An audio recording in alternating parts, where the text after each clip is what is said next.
Mbute, a metaphor for fast wealth, is a trend sweeping across Igbo land with the stealth of Harmattan wildfire sweeping across what is left of the moral fabric of Igbo land. Igba Mbọ, that is enterprise, Njepu, that is surgeon, and Uche, that is wisdom, constitute the tripod of productive awareness the Igbo man is known for. Igba Boy, that is apprenticeship, holds a special place in the entrepreneurial world view of Ndigbo. With Anambra State pioneering the first Igba Boy scheme, is Ndigbo losing touch with what matters, or are they just warming up to gather around the table once more? This is the Eastern Eye. I'm Alex Ogbodo.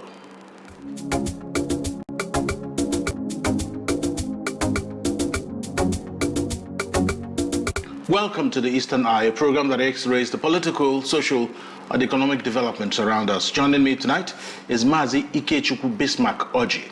He's the Deputy National Publicity Secretary of the Ohanaeze Ndigbo worldwide. Thank you so much for joining me tonight on the Eastern Eye. Alex, it's my pleasure. Thank you. So, first of all, is the challenges being faced in Igbo land something other people are facing? Or are the challenges being faced here just peculiar to Igbo land? Anyway, every race, every nation, like every human being, they have their own peculiarities, you know. There are some common challenges, but then some challenges are peculiar based on your environment and your psychology. You know, for instance, at the just concluded Igbo Day, during the lecture, which we were there on 28, the topic was Onyahala one day. Because there's what is known as the Igbo moral fabric. That's what is called the Igbo ethos, like Igbo Bike, which is the motto for Ohanaeze. Have Onyahala one day, and all what not. But today you can see that the Igbo society seems to have been challenged, and maybe in a bid to overcome those challenges, the current generation seems to have lost strength with those pillars of our society. Those pillars of our morality that makes us Igbo. The archetypal Igbo, now so bara. You know, but today so many terrible things happen. At the lecture now we are told that those things are not part of hegemony Igbo.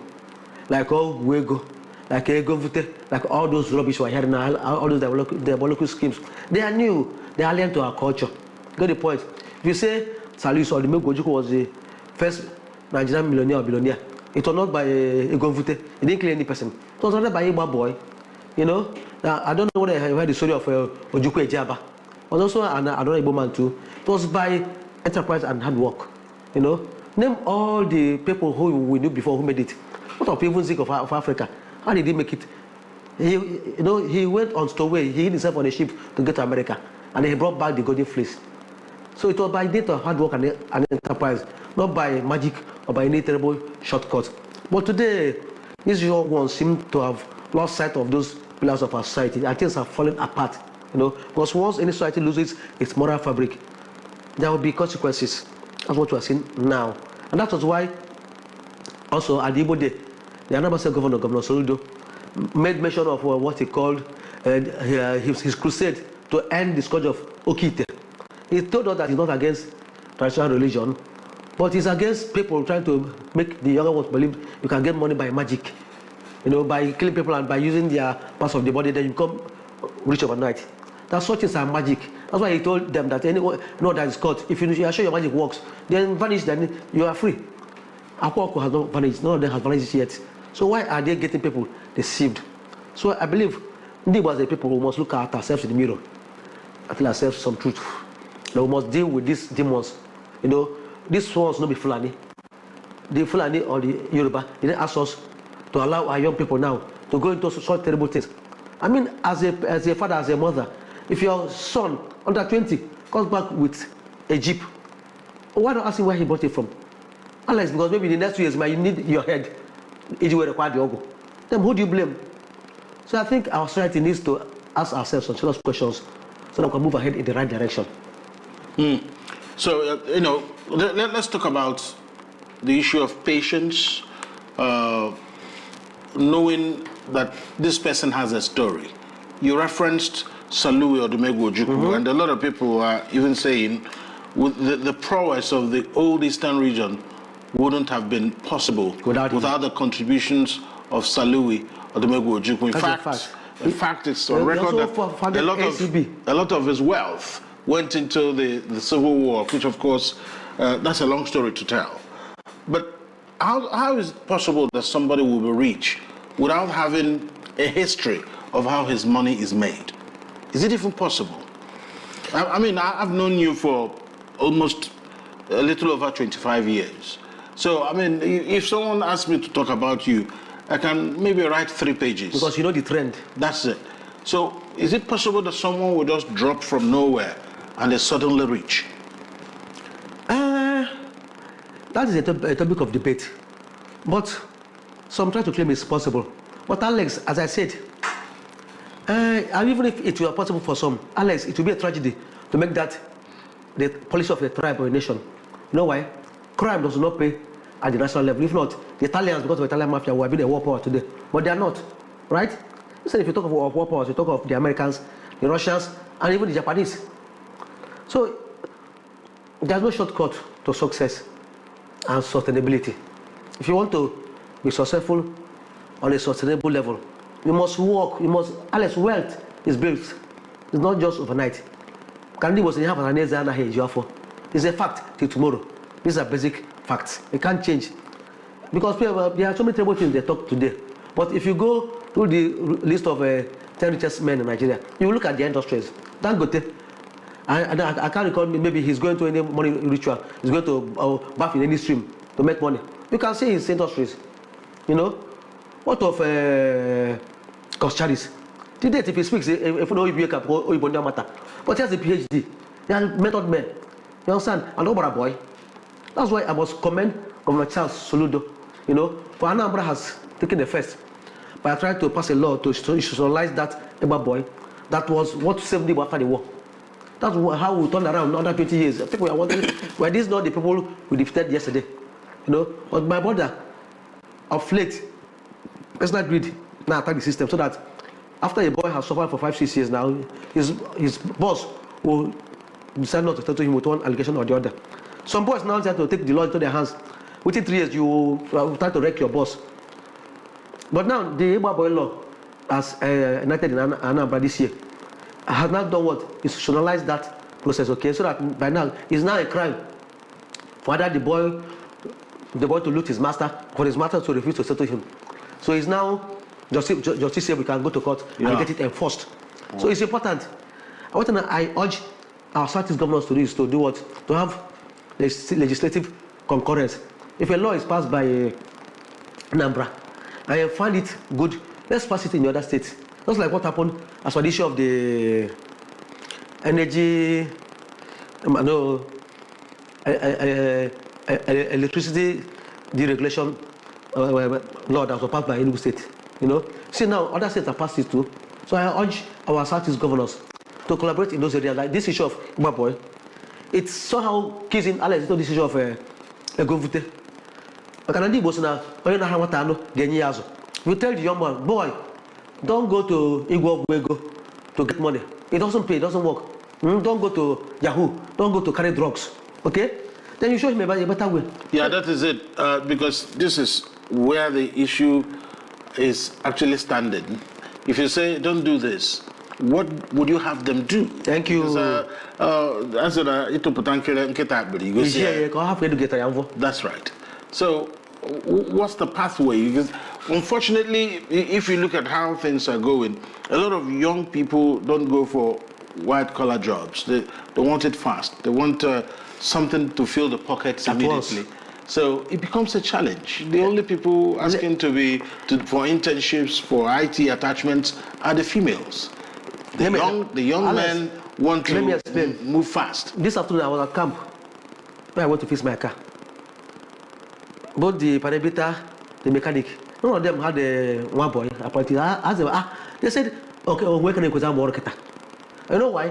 The job that somebody would have done, like one of them said, I didn't when they had their one boy. He will send them now, go to think and get this one. So that the job instead of taking 3 hours will take 1 hour. 1 hour, it takes longer. So you see, it's affecting their efficiency. And when you shut tomorrow now, and my brother, if today you beat a house recently, you see that those who do the tile, the ceiling, the POP, they're not Igbos, they're not Yorubas or they are Togolese. So you have to import them. True, I'm telling you. That's just what it is. That's of course. And unless you know the problem. Our siblings, the Yorubas, they had a 100-year start over us as Ndigbo in terms of Western education. You see, in the field of law, we're not even trying to catch up because we can't catch up with them there. You see, in the field of medicine, we're still battling them. But as for engineering, they've allowed us because we are ahead of them in engineering, because I'm an engineer. But in terms of number of engineers, in terms of output, how many Yorubas do you know who is like a Batanaji, our own Batanaji? How many Yorubas do you know who is like a Nema Gwale? I can count so many of them. Unless it's in Agene. Sorry, is it? I understand. It's in our gene. You get the point? And you know what happens? Every nation, just like a human being, has their attributes. So I'm worried because I'm an engineer. That's why I'm also happy seeing what our governor is doing as for the GTC. It's important. You get the point? But it's one who are trying to turn our youth from all this hot stuff to doing what? To acquiring knowledge that will help them. Then they should be taught about what's called delayed gratification. Not that we may how we wait now. You can wait for a year and get it better. It mustn't be here and now, piam, you get the money. No. So that's why I'm glad with those ideas. Number one, that issue of Igba Boy is not institutionalized. Other states should copy it. Then see I'm also commend the Abia governor and Peter Ambassador smart schools. Abia is also doing smart school now. I also want Anambra, Imo, and Ebonyi to copy it. Okay? Let people come to Southeast and see what is called education. For me, education should be what? Functional. My father was a principal in GTC in the 80s, 82 to 85. So then, even GTC, they had their own TV. I'm serious as I did now. So I do it in the house. It is viewed on TV. RTV. I know they have a... Bless you. I saw it then now. Then we live in Jared. Here in Lugat. I have family members who attended GTC. My father was principal then. I understand. We know how good it was. So my brother, you know what Peter Mbọ is doing as for this GTC? I want other states to also copy it. You know why? As I said, this issue of Orwaka is now in our DNA. You get the point? Unless, that's what I tell people, that the British didn't bring us engineering and technology. Are you aware that while the British who came to colonize us were still in the Stone Age, we're already in the Iron Age? It is history. Go to Ledger. Check what was there about thousands of years before Christ. Go to Sudan there, you see pyramids. But I don't know what happened along the way. They have to stumble and they overtook us. And that's when they were celebrating their, if you go to England, there's a place what they call Stonehenge, where it's like a talk of the ancestors, just like the Yoruba talk of Ile-Ife. While they were having that Stonehenge, we're already in our Iron Age here. As I come, we have Ibuku, what that thing we did by ourselves. Okay? So I tell people that the British didn't bring us engineering. But the issue that at a point, we stumbled, we didn't progress. So that even if they didn't come to colonize us, we are going on at our own pace. So I'm saying, just like you asked me now, if you ask these young people, Ona gonna go me Yahoo, those are here. Ona gonna go Akola. But that's for the ladies. And instead, I must say to my brother, if you go to Abuja, Lagos now, Okanjo the boy, it's a fact. Okay?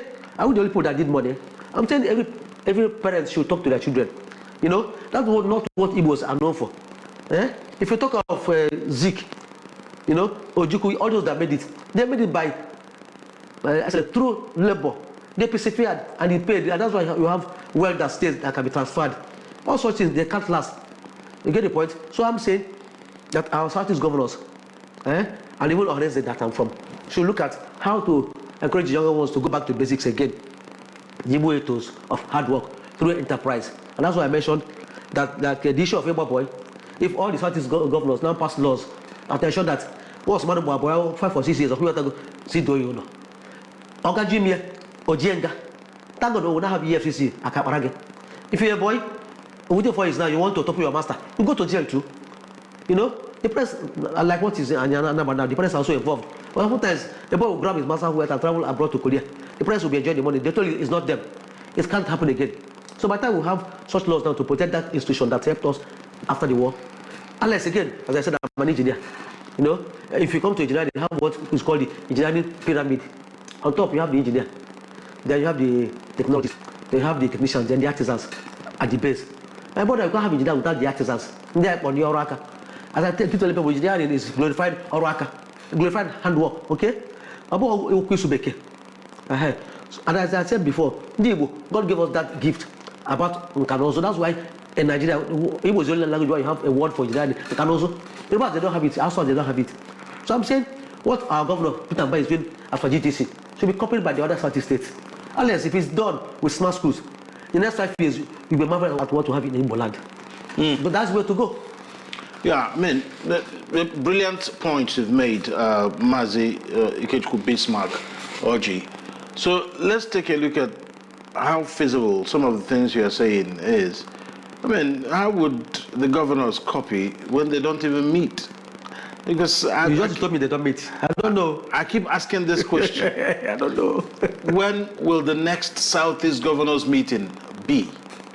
I know you are not the DG of the Southeast Governors. The DG is involved in an election now. Yeah, no, but that will not stop the Southeast Governors meeting from holding. I agree. They have a chairman. He should summon a meeting.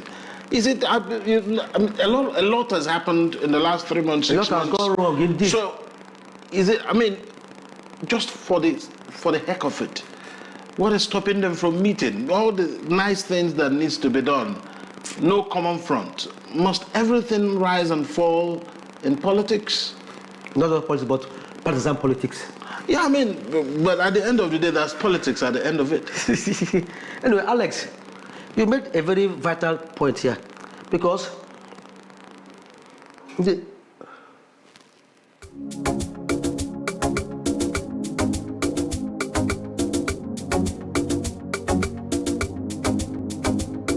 our apologies for that break you witnessed. Just some technical challenges here, but we're back. And we're back with Mazi Ikechukwu Bismarck Oji. You were just at the point of explaining a few things. And we were talking about the Southeast governors and how the leadership they bring can be a game changer for the Southeast and Ala Igbo. Is it something that is impossible, irrespective of their political differences? Anyway, Alex, like I said before on this your station, a key problem we're having in Ala Igbo is that of leadership. We need a leader, a father figure. Like I know in the days of Ikemba Ojukwu, whether you're a governor, a vice president, you will not say yes and you say no. You move. Because even your citizens will rise against you. You get the point. But such leaders, they don't come every day. So we need to have a rallying point in Igbo land. So our governors, of course, at the end of the day, they are in charge. You get the point? As for security, as for economy, what have you? Look at what is happening in the Southwest. You know? See how they'll be able to manage themselves regardless of their political party affiliations, and then they'll be able to turn around the fortune of their zone. And so I believe that our governors here can do the same, but so much lies on their table.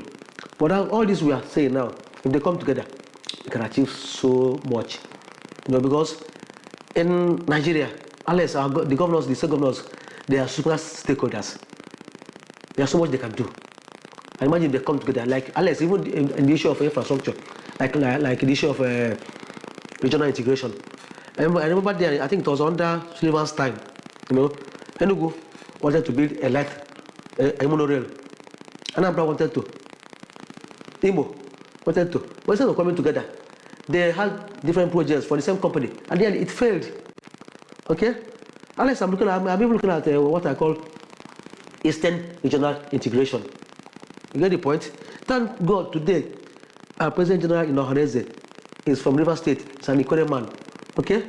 You know, landmark, after his investment in Lagos was destroyed, he came back home here. So you can see, go and see what he's doing now at Nika Lake. He's also doing the same in Port Harcourt.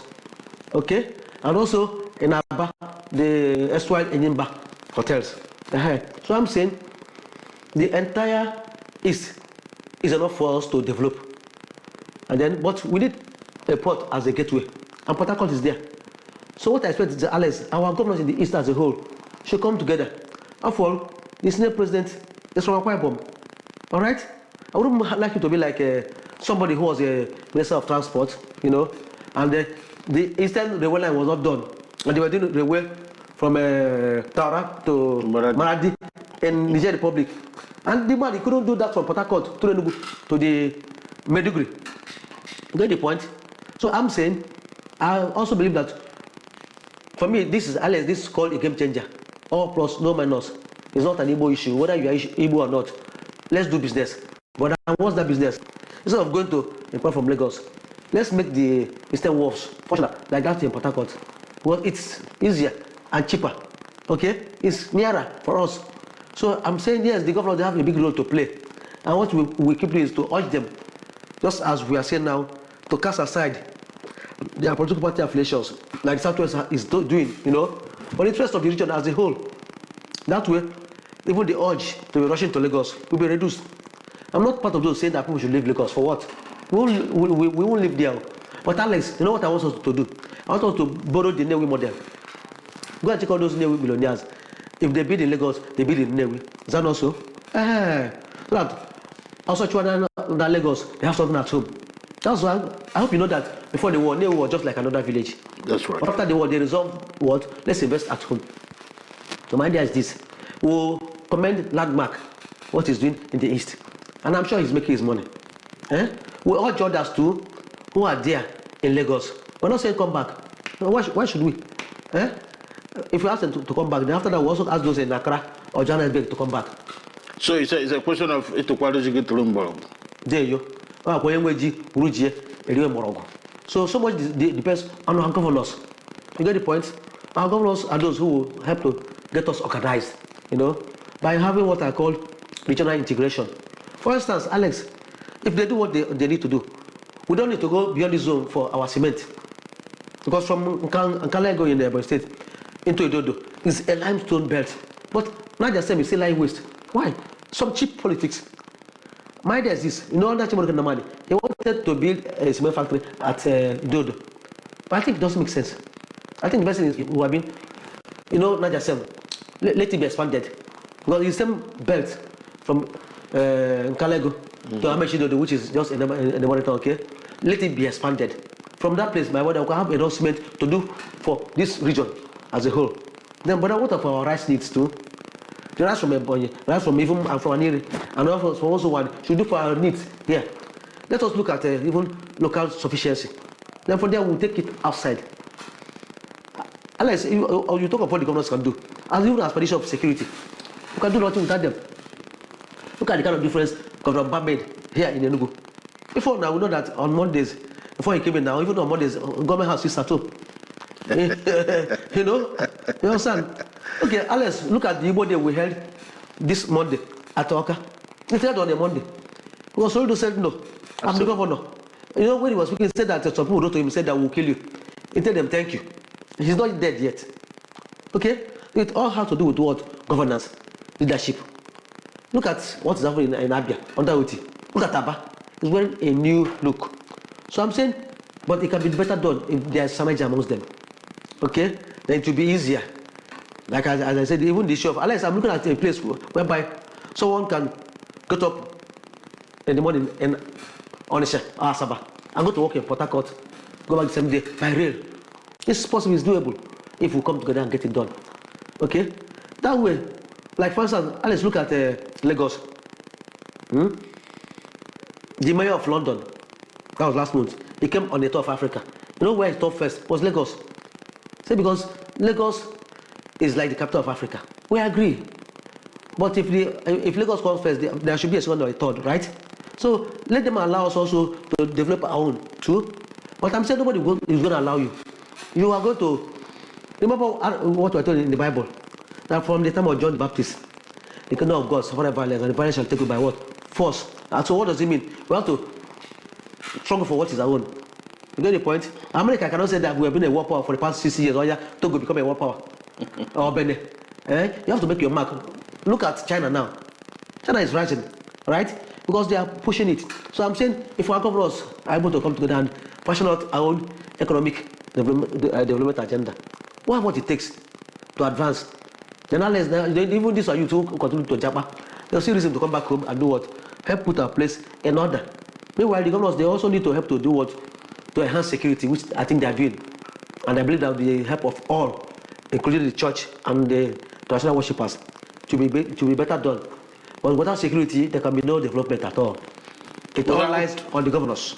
Without peace, there will be no security. It's a very brilliant point you've made, and it looks like everything we talk about here, head or tail, we still need the governors to hold hands. Very, very vital. Just for some reason, we are not seeing their hands. I mean, this isn't about calling out the governors, but that's just the truth. It's a fact. We are not seeing their hands, and when are we going to see their hands? It's a very big question. We talk about when you greet the Ohanaeze, you know. You have your hands now. So where are the hands?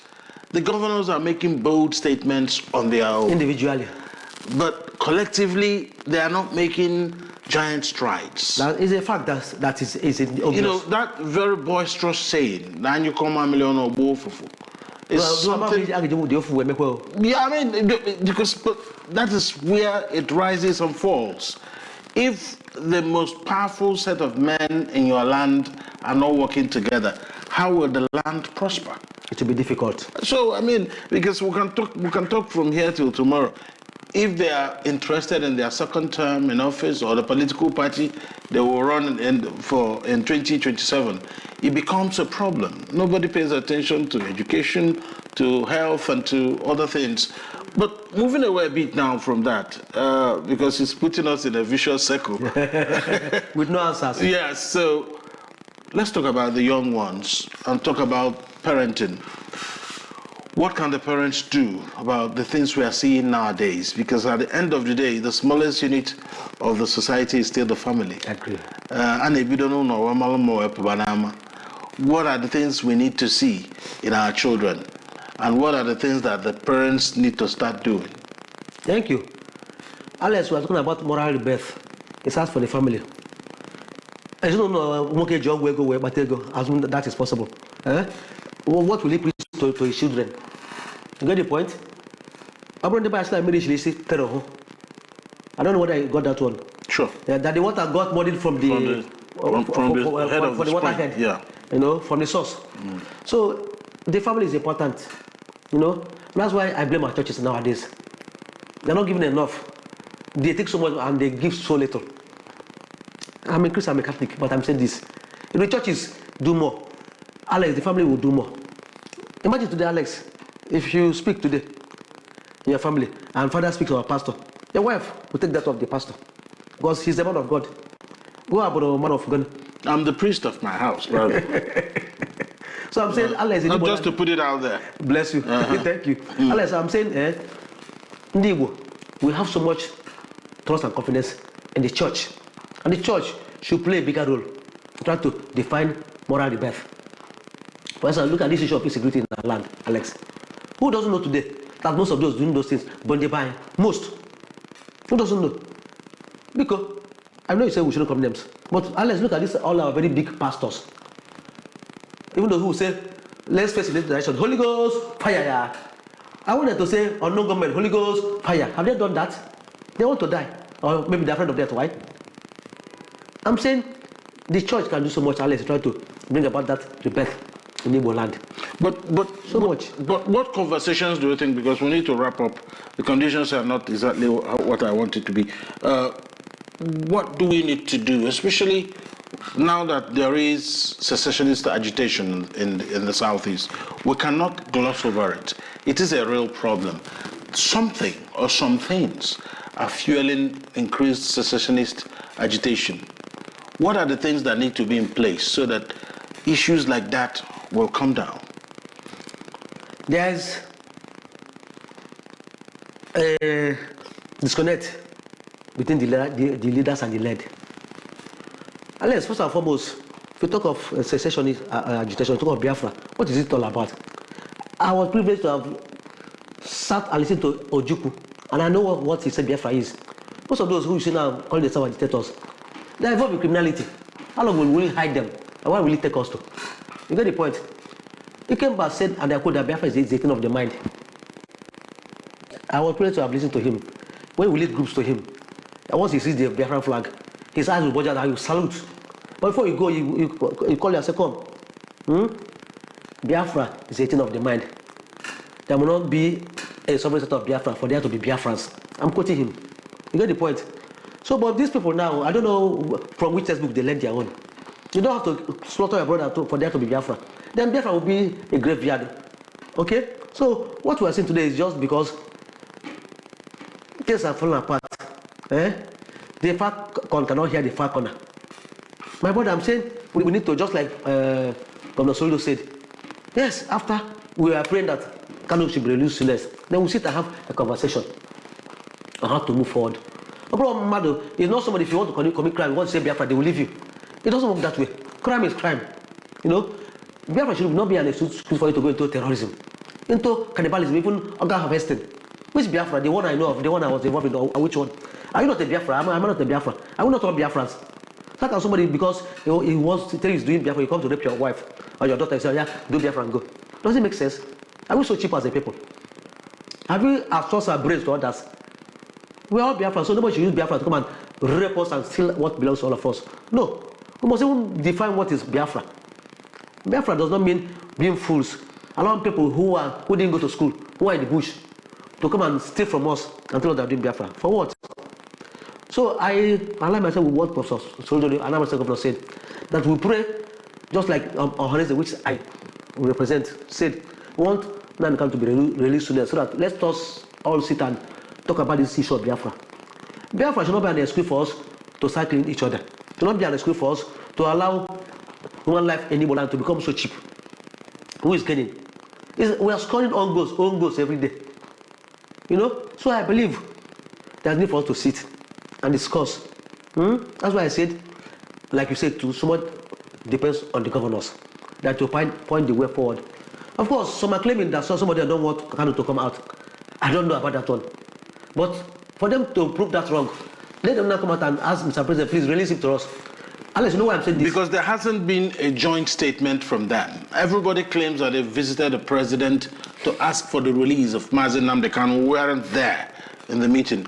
The only time we'll believe anybody will be when the 5 Southeast governors go there, and after seeing Mr. President, they come out and say this was the demand. Yes, we asked you to release him. Then yes. The ball will not be in the court or the president. Unless you know why I'm saying this. I remember in late 2007, then I was the national youth leader for Ohanaeze. Okay? Then Dozoke was the PG. Then Wazuke was here for like 3-4 years. You know what happened? Ohanaeze made the demand. They said, release him to us, he's our son. I'm telling you. Then the president then released him specifically to Uche Chukwu, who brought him down here to know and say, Ndigbo, see your son. Wazuke went to him, and he then went for moral burial, and after then, he tried to manage the struggle better. You get my point? So I'm saying, Ohanaeze had made the statement. They were saying that Ohanaeze is not speaking, but our PG said it. There was a time he made a live video. I was there, it was in the news. Thank you. Yes, and even at Oka, it was said again. So you cannot say that Ohanaeze is saying, please, because you know what that people don't understand, Alex. Ohanaeze stands in the gap between the agitators and the state. Because we have genuine Biafran agitators, not those criminals who are committing all sorts of crimes. We have genuine ones, and they are known. They are visible. Okay? Yes. Ohanaeze stands in the gap between those agitators and the government. If the government wants to strike, Ohanaeze will say, hold on, they are our sons, let's talk to them. If the agitators want to go out to land, they say, no, easy, don't do it this way, don't do it that way. If you do it that way, we will not be able to stand for you. So that's the role Ohanaeze has been playing. So when the Ohanaeze says, release Kanu, Ohanaeze is speaking from an office. It's not the PG or DP speaking, but Ohanaeze is speaking as a mouthpiece of Ndigbo. What next I expect is that Ohanaeze should rally our governors. You know, at times it's necessary for you to cry out. Okay? Because being in Ohanaeze is like carrying the cross of Ndigbo. You get the point? So uneasy lies the head that wears the crown. So the Ohanaeze leadership that I'm part of should reach out to the governors. Let us follow what has been said in the Igbo day. We said it. Governor Soludo concord. Let us now insist that Mr. President releases Kanu. Unless the earlier he releases him, the sooner we'll start the rebuilding of Igbo land. But you know where things took a turn for the worst was from Python dance. You get the point? And it was no we need to, just like Soludo said, we need to come back to the table with the genuine agitators. They are known. Not those who have seen crime under the banner of Biafra as a cheap a shortcut to wealth. You kidnap people, you claim it's Biafra. Who does that? They are genuine agitators, and the state knows them. You know, the earlier can is released, and as Governor Soludo said, we all come to a table and agree. But unless you know the interesting aspect of it, before Python dance, Kanu had already accepted, based on the prompting of Professor Wabeze and the issuers also so Eliotuko, that yes, there will not be an outright secession, but he wants a better day for Ndigbo and the other Easterners in Nigeria. He was already moving toward that direction before. It was as if maybe they didn't want him to even have that. Because he couldn't come back for this committee because his life wasn't guaranteed. That is the fact. Okay? So I'm saying, what Ohanaeze said, what Governor Soludo said, needs to be implemented. From now till the end of this month of October, let Kanu be released. Then we'll come back home, okay? And then see how to get this in order. President Tinubu is the president of all Nigeria, right? If the Southeast is not well, then Nigeria is not well. And as of today, the Southeast is not well because of the ongoing agitation. We cannot claim that all is well. That is the point. All is not well today with Ala Igbo. And we cannot blame others. We can blame ourselves to a large extent. Ndigbo don't say if they say die, then you kill yourself. Then you suicide. So I'm saying we can do better. Our governors need to lead the way. Yes. That I belong to must also shout more. Yeah. Shout more. And let Ndigbo now realize that the governors, they are yet to do enough. So we should do more. Not Dinjo. I have to thank you so much, Mazi Ikechukwu Bismarck Oji, the Deputy Publicity Secretary of Ohanaeze Ndigbo, Deputy National, worldwide. I guess that worldwide covers the national because it's worldwide, not national. I don't know why you are restricting yourself to Nigeria when it is worldwide. I was getting to the global one, but you are sticking to worldwide. Nigeria will hail the easily. Bless you, my brother. Thank you so much. God bless you. Thank you for watching the Eastern Eye for today. My name is Alex Ogbodo. Good night.